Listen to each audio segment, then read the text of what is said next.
Hello everyone, कैसे हो आप सब। आशा करते हैं कि आप सब अच्छे होंगे। मैं भी अच्छा हूं। तो स्वागत है आपका क्वांटम क्लासेस में। तो चलिए स्टार्ट करते हैं आज का टॉपिक। बिना देरी किए हुए शुरू करते हैं। चलिए स्टार्ट करते हैं। आज का जो हमारा लेक्चर होगा वो होगा method of preparation haloalkanes या एल्किल हैलाइड। ठीक है, लेकिन उससे पहले थोड़ा सा हम जान लेते हैं कि नेचर ऑफ बॉन्ड क्या होता है। ठीक है, हम चैप्टर पढ़ रहे हैं haloalkanes and haloarenes. तो उससे पहले हम ये थोड़ा सा इन्फॉर्म कर लेते हैं कि बेटा नेचर ऑफ बॉन्ड क्या होता है। किसके बीच में? कार्बन और हेलोजन के बीच का जो बॉन्ड होता है वो उसका नेचर किस टाइप का होता है, तो उसके बारे में हम यहाँ पर डिस्कस कर लेते हैं। ठीक है, सबसे पहले अगर मेरे पास कोई भी यहाँ पे कार्बन कंपाउंड्स है इस तरह से, देन उस पर डायरेक्ट अटैचमेंट हेलोजन एटम है।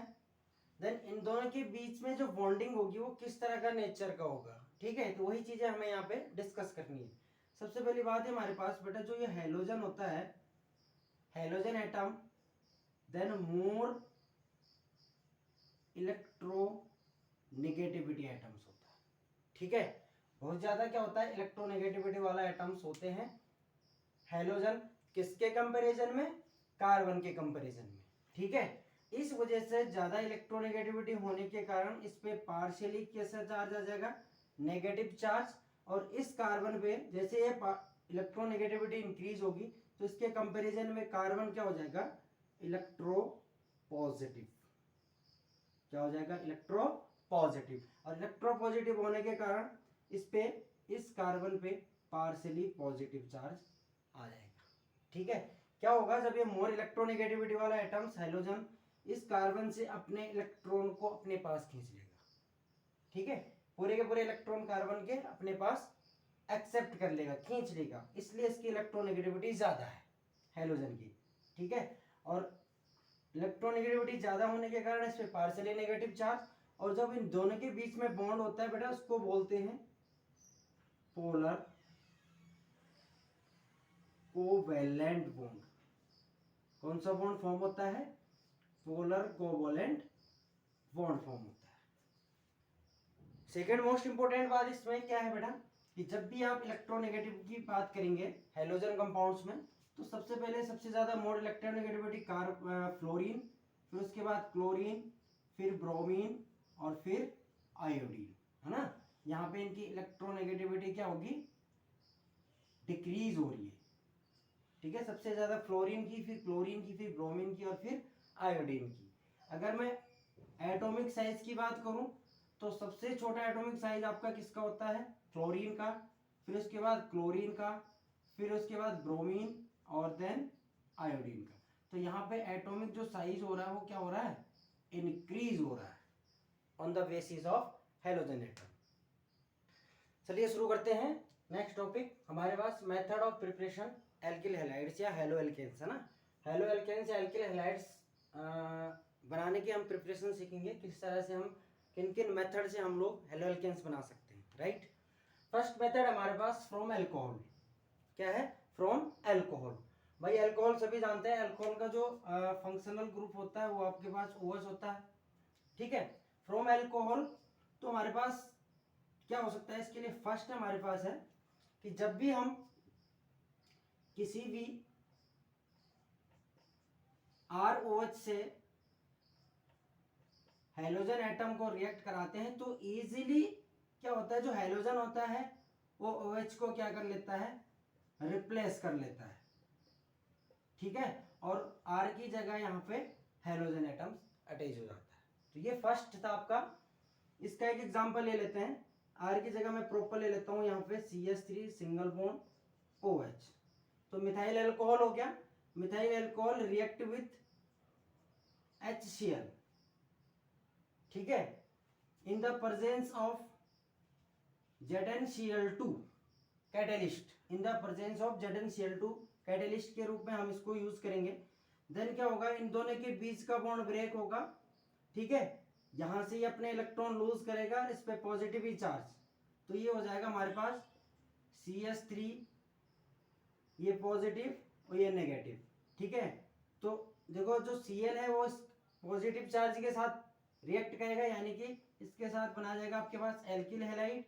देन आपके पास वाटर यहाँ पे बाहर निकल जाएगा। ठीक है, ये था फर्स्ट प्रिपरेशन हमारा, methyl alcohol react with HCl hydrochloric acid in the presence of ZnCl2 with the catalyst to form a methyl chloride, इसको हम बोलेंगे मिथाइल क्लोराइड देन वाटर। आपको और ध्यान रखनी है कि बेटा कभी भी आपका प्राइमरी इंपॉर्टेंट है, जब भी आपका primary alcohol and secondary alcohol से आप रिएक्ट कराओगे तो आपका जो कैटलिस्ट होगा वो हमेशा ZnCl2 आपका क्या होगा, कैटलिस्ट यूज करेंगे आप। ठीक है, क्या यूज करेंगे, प्राइमरी और सेकेंडरी अल्कोहल में जिंक डाइक्लोराइड कैटलिस्ट का यूज करेंगे, तभी आपका रिएक्शन फॉरवर्ड होगा। क्लियर है यहाँ तक। थर्ड इंपॉर्टेंट बात यहाँ पे कि जब आपका टर्सरी अल्कोहल आपके पास होगा, आपके पास ROH देन HX, तब हमारे पास जो प्रोडक्ट बनेगा वो बनेगा RX प्लस HCl, वो HOH H2 है ना। तो यहाँ पे जो बेटा ये प्रोडक्ट बन रहा है RS एल्किल हैलाइड, वो आपका कौन सा एल्किल हैलाइड बनेगा, टर्सरी एल्किल हैलाइड बनेगा। जो प्राइमरी और सेकेंडरी अल्कोहल है is are less reactive toward halo acid. Clear है। तो अगर मैं इसकी रिएक्टिविटी की बात करूं, रिएक्टिविटी सीरीज की बात करूं, रिएक्टिविटी की बात करूं तो रिएक्टिविटी में सबसे ज्यादा रिएक्टिव कौन होगा, पहले होगा टर्सरी अल्कोहल, फिर सेकेंडरी अल्कोहल और फिर प्राइमरी अल्कोहल। आप इसको रिएक्टिविटी सीरीज बोलो। ठीक है, तो इस तरह से एग्जाम के पॉइंट ऑफ व्यू से देखा जाता है कि रिएक्टिविटी सीरीज लिखिए आप, प्राइमरी अल्कोहल टर्सरी अल्कोहल या सेकेंडरी अल्कोहल को टर्सरी रिएक्टिविटी सीरीज में आप किस तरह से अरेंज कर सकते हैं। तो इस तरह से सबसे ज्यादा रिएक्टिव आपके पास टर्सरी अल्कोहल, फिर सेकेंडरी और फिर प्राइमरी अल्कोहल होगा। क्लियर है। सेकेंड हमारे पास जब भी हम किसी भी अल्कोहल के साथ, ठीक है, HBr को रिएक्ट कराते हैं तो ध्यान रखना बेटा जो हमारे पास Br होगा वो यहाँ पे 95% आपको यहाँ पे प्रिपेयर करना पड़ेगा। देन आपको सिंपल क्या करना है, यहाँ पे कांस्टेंट इसको बॉइलिंग करके आपके पास एल्किल हैलाइड प्रोडक्ट मिल जाएगा, RBr देन H2O। ठीक है, सिंपल सा इसको बोलेंगे ब्रोमोनेशंस।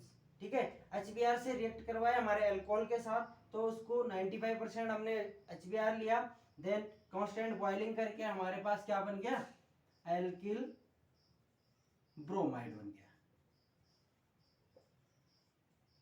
ठीक है, थर्ड है हमारे पास, थर्ड प्रिपरेशन, जब भी आप किसी भी अल्कोहल या मिथाइल अल्कोहल के साथ सोडियम आयोडाइड के साथ रिएक्ट करवाते हैं या पोटेशियम आयोडाइड के साथ रिएक्ट करवाते हैं, in the presence of 95% of H3PO4 के प्रेजेंस में आपको रिएक्ट करवाना पड़ेगा। तब हमारे पास क्या होगा, हमारे पास प्रोडक्ट होगा methyl iodide plus sodium hydroxide, इसको हम क्या बोलेंगे, मिथाइल आयोडाइड। ठीक है, हमने क्या कहा, मिथाइल अल्कोहल के साथ जब हम सोडियम आयोडाइड या पोटेशियम आयोडाइड का रिएक्ट करवाते हैं in the presence of 95% of H3PO4 के साथ, तब हमारे पास मिथाइल आयोडाइड और सोडियम हाइड्रोक्साइड का प्रोडक्ट हमें मिलता है, यानी कि एल्किल हैलाइड हमें मिल गया। वही तो हम पढ़ रहे हैं, प्रिपरेशन ऑफ एल्किल हैलाइड्स। ठीक है, ठीक है, तो ये क्या है हमारे पास, जो ये जितने भी हमारे पास ये सोडियम हाइड्रोक्साइड, सोडियम आयोडाइड और पोटेशियम आयोडाइड है, यहाँ पे हमें किसी भी अल्कोहल की जरूरत नहीं पड़ेगी, ये हमारे पास सिंपल सॉल्ट है। क्या है? सिंपल सॉल्ट से आप रिएक्ट करवा दीजिए in the presence of H3PO4 के प्रेजेंस में, तो आपको क्या मिल जाएगा बेटा? मिथाइल आयोडाइड या एल्किल आयोडाइड आपको देखने को मिलेगा ना। जब भी आप किसी मिथाइल अल्कोहल के साथ या अल्काइल अल्कोहल के साथ, ठीक है, सोडियम ब्रोमाइड के साथ रिएक्ट करवाते हो in the presence of H2SO4 यानी कि स्ट्रॉन्ग एसिड के साथ, ठीक है, स्ट्रॉन्ग एसिड आपको कैटालिस्ट लेना है, तब आपके पास एल्किल हैलाइड बनेगा CH3Br प्लस, देखो ये रिएक्ट, ये जो H2SO4 है यहाँ रिएक्शन करेगा, तो यहाँ पे बाहर क्या निकलेगा? H2O बाहर निकलेगा। दूसरा हमारे पास क्या निकलेगा? Na यानी कि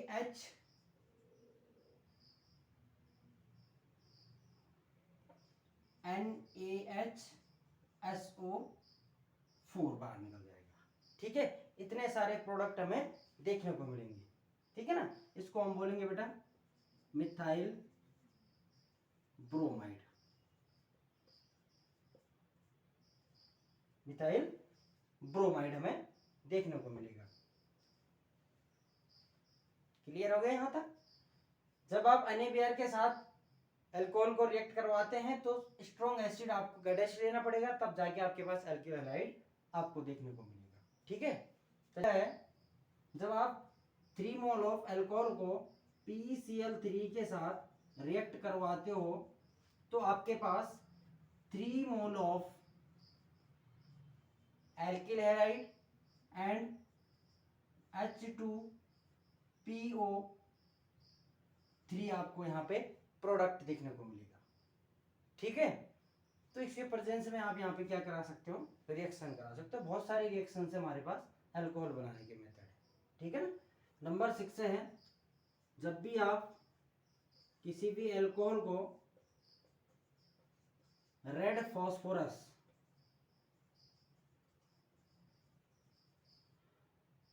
के साथ क्या करोगे बेटा? हीट करोगे, तो आपके पास RX नाम का प्रोडक्ट बनेगा, यानी कि एल्किल हैलाइड आपको देखने को मिलेगा। जो आपके पास रेड फॉस्फोरस के जब आप हीट करोगे तो आपको यहाँ पे कैटालिस्ट लेना पड़ेगा बेटा, जैसे Cl2 या Br2, तभी आपका एल्किल हैलाइड क्या बनेगा? एक तो आपका बनेगा यहाँ पे एल्किल ब्रोमाइड और दूसरा बनेगा एल्किल क्लोराइड। क्या तक क्लियर है? नेक्स्ट प्रिपरेशन है 7 फ्रॉम थायोनिल क्लोराइड।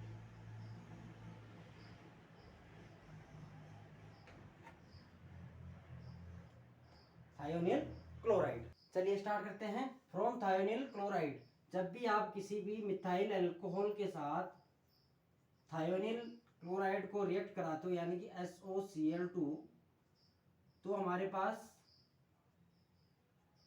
जो प्रोडक्ट बनेगा वो तो बनेगा बेटा CH3Cl प्लस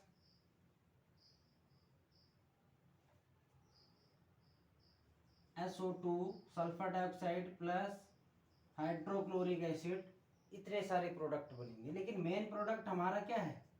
यहाँ पे एल्किल हैलाइड हमें देखने को मिला, ठीक है। अब ये जितने भी हमारे पास ये प्रोडक्ट बन रहे हैं ना, ये सारे के सारे हमें गैस के फॉर्म में रिलीज होते हुए दिखाई देंगे, है ना। तो ये था हमारे पास number 7 preparation from thionyl chloride. ये आज का लेक्चर यहीं पे हम समाप्त करते हैं, ठीक है। बाकी का नेक्स्ट हम प्रिपरेशन ऑफ मेथड या मेथड ऑफ प्रिपरेशन हम नेक्स्ट लेक्चर में हम यहाँ पे डिस्कस करेंगे। तब तक के लिए दे दीजिए इजाज़त।